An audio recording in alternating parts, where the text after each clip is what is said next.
What's up, Freeze team? Here's our third video. Just want to review our baseline bounds, sideline out of bounds, and kind of our quote unquote ref offense real quick. And then I'm probably gonna get out a defensive video tomorrow as we head into our last three practices, or last week of just practicing. I have a tournament in Iowa, our first tournament. Super pumped. Pause the video right here and guess. Can you name the 4 factors of winning basketball? So hit pause and then I'm gonna reveal the answers. All right, here's the answers. Shooting percentage is number 1. Turnover steals number 2. Rebounds 3. Free throws 4. So we try to win the 4 factors in any game we play. This is all kind of review some things that I've said before. How do we win the shooting percentage game? Well, we get great shots. Gold medal shots, silver medal shots, bronze medal shots. I accidentally just clicked the gold medal. But yeah, gold medal would be cutting, driving, layups, uncontested, and then free throws. Maybe pause the video here. Can you name the silver and bronze? All right, what are they? Silver, catch and shoot threes, not pull-up threes, although I'm fine with some pull-up threes. And the idea is to go paint to great. Get into the paint, kick it out to somebody, whoever helped defenders guarding, kick it out to them, let them hit a shot. Maybe they can one more pass it and get another 3. And then the bronze medal is cutting and driving rim finishes where there is a defender, just one defender, and you go hard, you be physical, you try to draw contact, try to get an and one. All right. As we think about playing our first game, what are our opponents going to feel from us? Are they going to walk away from that game and be like, "Oh, no big deal. That was pretty normal"? Or are they going to be like, "Oh my God, that was the craziest game. That they played so hard. Never played against a team, that played that fast, furious, all 40 minutes. If it was a college game, all 36 minutes. It's a high school game." So we want to play in a style where we impose our will, and they feel us, and we try to win the 4 factors. Winning the 4 factors, I kind of think about it in terms of 4 phases of the game. Again, this is all review. We've talked about it before. The 4 phases: transition offense. We want a fast break 100% of the time. That's what we've focused on the first week of practice. Offense, getting Olympic middle shots, have great spacing. We also want to crash the offensive boards. We're going to talk about that more this week. Transition defense. This is where we're going to kind of live this week too. We're going to do something called tagging up, and then we're going to work on full court pressing and trying to find traps 100% of the time. And then just overall defensive philosophy: be super disruptive, bring a little chaos, maybe instill a little fear in our opponents, and try to force them to take non-Olympic shots. And then this is important for winning the turnover battle, getting steals, getting rebounds, etc. So what have we done so far? Where do we leave off? Our first 4 practices, we've really emphasized being lightning fast on our fast breaks, filling corners first, attacking the rim, getting the paint. We've experimented with some ball screens and gets and flares. We introduced a really basic baseline of bounds and sideline of bounds play, just calling it triangle. We still need to review that. So I've got some diagrams here. What is our, we want a fast break all the time, but what is our ref offense? So what are we going to do when the ref blows the whistle, it goes out of bounds, the clock stops, the defense gets the setup at the other end? We're going to settle on kind of 2 different plays in quotation marks. And it's going to be kind of a high post read. The person in the high post is going to kind of decide which version of the play we're running. So if the high post screens for the cutter, we're going to run the get play. And if they don't screen, we're going to run the drag or a ball screen. Drag is a ball screen. We're going to make this more complicated later, but we're just going to keep it really simple right now. In terms of positions, anybody can play any of those spots. As we continue to battle and practice to do some ball handling competitions, maybe we figure out who we want our top 2 point guards to be. But other than that, anybody can play any of those spots. So it's kind of going to be get where you're comfortable. Okay. We're just going to play. So the drag option is where the cutter, the girl who inbounds it, just cuts through untouched. She just makes a basket cut. That'd be number 2 in the diagram. And then the high post goes up and sets a ball screen on the back of the defender. The reason why the back is important is because it forces the defender to go over. So if they're switching ball screens, we're going to have a nice seal, and that roll is going to be open.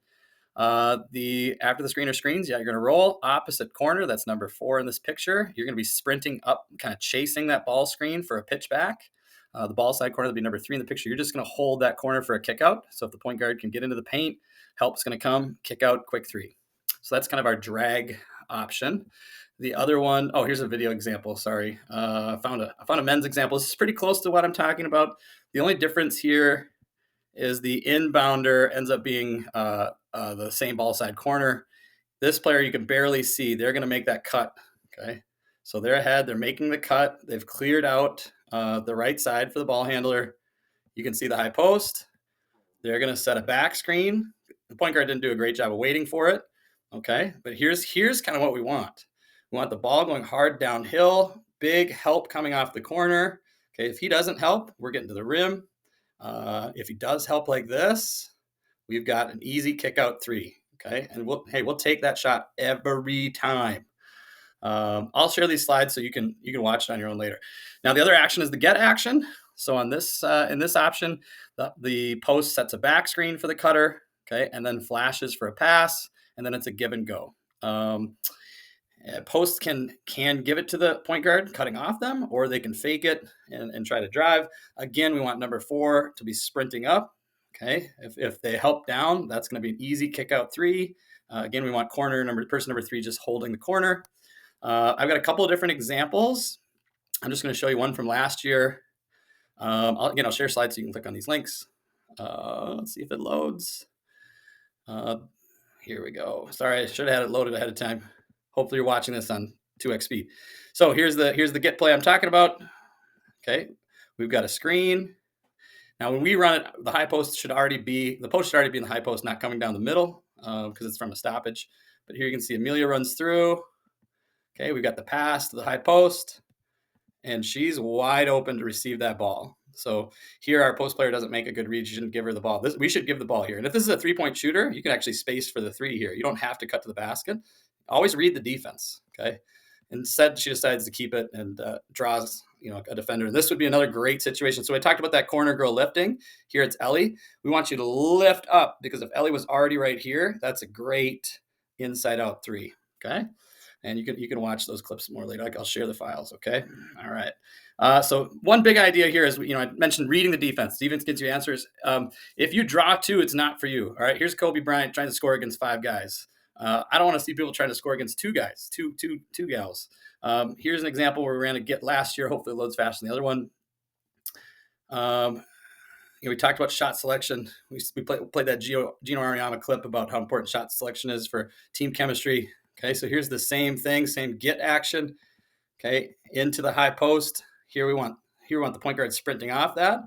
Now, if you keep it, if you're the post player and you keep it, and you go to the basket and you draw 2, right? 2 defenders, we want a kick out. Here we have Caden and Amelia. Amelia, we need you getting up, filling that space, making it as big of a gap as possible. Caden, we need you getting to the corner as fast as possible.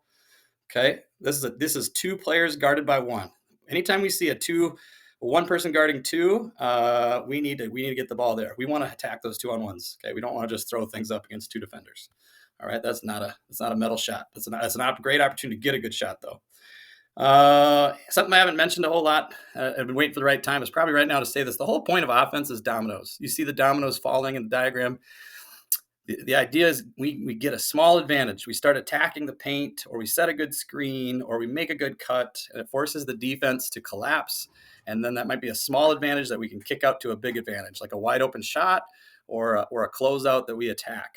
Okay, so first thing try to get down as fast as possible by fast breaking, quickly get into actions, make quick decisions with the ball. Don't hold the ball. If you have a little advantage and you hold the ball, that just gives the defense opportunity to reset and get back to kind of a neutral, no advantage position. If you cut to the basket, get in, get out of space really quickly. Floor is lava. Don't stay inside for too long. Okay. I'm not going to show you this clip because we'll wait for another day. Here's some good, and you'll have the slides too. Here's some good things to look at. When we drive, when you get to the rim, when you get to the paint, don't just pick up your dribble. Here are 3 kind of protection plans, things you can do. So take a look at these clips later. Now let's just talk about baseline out of bounds and sideline out of bounds. The idea is it's like a triangle setup, and we're going to just set a back screen and just read it. So a baseline out of bounds, we got 2 and 3 in the corners, spreading it out. We got 4 going to set a back screen. Again, we're screening the back of the defender. And then 5, whoever we're screening for, number 5 in the picture, you got to read that. Where's the advantage? Where's the space? One of those 2 usually should probably be cutting towards the basket, and the other can kind of be popping out. And whoever the inbounder is, we need quick reads. The longer you hold it, the easier the defense is going to get, back into a good position. 2 and 3 are safety valves, and we'll make this play more complicated as the season goes on. We're just going to start kind of simple with it. And it's the same play, sideline out of bounds, where the screen is just going the other way. So again, it's a back screen.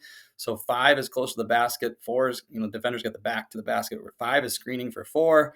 We can get kind of a roll there, lob to the basket. And then we can run a get. We can pass it, just pass it into 5, and the inbounder just rub off them for like a quick give and go. All right.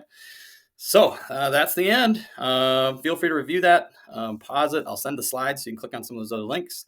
And I'll probably send another video tomorrow to start talking about defense. Hope all's well, everybody. Take care.